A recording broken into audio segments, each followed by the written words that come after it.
Как правильно купить быков, чтобы заработать? Я этих быков купил по $660. Здесь 135 голов, это у нас первый загон. Многие думают, главное это откорм. Типа покормил и заработал. Но это не совсем так. Все начинается с того, как купишь. Как купил, так и заработал. Прибыль начинается уже с покупки.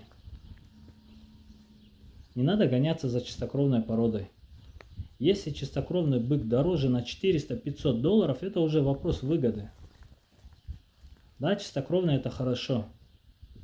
Но зарабатываешь ты не на названии породы, зарабатываешь ты на правильной покупке. Я смотрю на другое. Чтобы бык был крупный, широкий, мощный, в общем, с хорошим телосложением. Потому что лишняя переплата потом бьет по прибыли.